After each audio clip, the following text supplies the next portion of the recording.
Hello everyone नमस्कार मु रश्मि आपण मानक मोर यूट्यूब चैनल रश्मिस ब्लॉग 995 को स्वागत जनाऊँगी।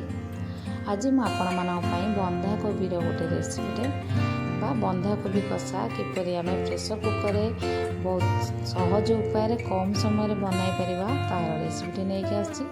तो बर्तमान चलते आम वीडियो स्टार्ट करवा। देखो मुझे गोटे बंधाकोबी को काटी नहीं, दुईटी आलू को भी भलसे धोई काटी नहीं, दुईटी रसुण, गोटे इंच अदा, डालचीनी, गुजराती, 3टी शुखला लंका, आधा चामच जीरा, आधा चामच धनिया नहीं आम अलग ग्राइंड कर नवा।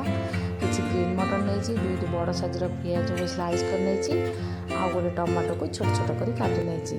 बर्तमान देखो आम अदा रसुण पेस्ट बनाईदेले। एबे मु प्रेसर कुकर रे 5 ରୁ 6 चामच सोरिष तेल नहीं, से दुईटी तेजपत्र पकाईदेवी। आउ स्लाइस कर रखिथिबा दुईटी पियाज को पकाई आम 1 ରୁ 2 मिनिट भाजवा। पियाज टी भाजी हो गले आम से 1 चामच हलदी गुंड, 1 चामच लुण आ 1 चामच लंका गुंड पकाई भलसे मिसाई दबा। भलसे मिसीगले आम से ग्राइंड कर रखि अदा रसुण पेस्ट को बर्तमान पकाई गैस टी को लो फ्लेम रे रखिकी आम 5 मिनिट भलसे कषाइबा। आपण मैंने जदि कम समय बंधाकोबी टी बनइबा चाहते तो प्रेसर कुकर माध्यम बनातु, देखिए आपन को मैक्सिमम अध घंटा भितर आपण मैंने बंधाकोबी कषाटी को बनई पारे। बर्तमान मुझे काटी रखि गोटे टमाटी को पकईदेली। तो भल से टमाटी को मसला मिसाई दबा।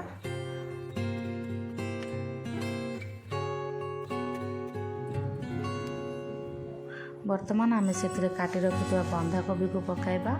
यही समय आम गैस टी को फुल फ्लेम रे रखिकी आम कोबी जो पर्यंत पानी अंश कमी जाएनी आम से पर्यंत कषाइबा।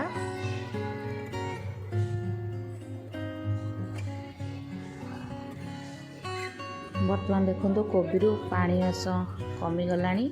आम ए गोटे पैकेट मैजिक मसला पकाइबा। आ काटी रखि आलू ग्रीन मटर पकाई 1 ରୁ 2 मिनिट कषाइबा। तो से मु अर्ध ग्लास रु कम पानी देकी प्रेसर कुकर टी बंद करदेवी। गैस टी को फुल फ्लेम रे रखिकी आम गोटे हुइसिल गैस टी को बंद करदबा। बर्तमान देखो आमर बंधाकोबी कषाटी प्रस्तुत हो जाइए। कोबी काटी मसला सजाड़ी बंधाकोबी कषा बनवा पर्यंत केवल आमको अर्ध घंटा समय लगिला। आपण मैंने निश्चित भाव में यही प्रणाली रे प्रेसर कुकर साहाय्य बंधाकोबी कषा बनातु, बहुत कम समय बनई पारे।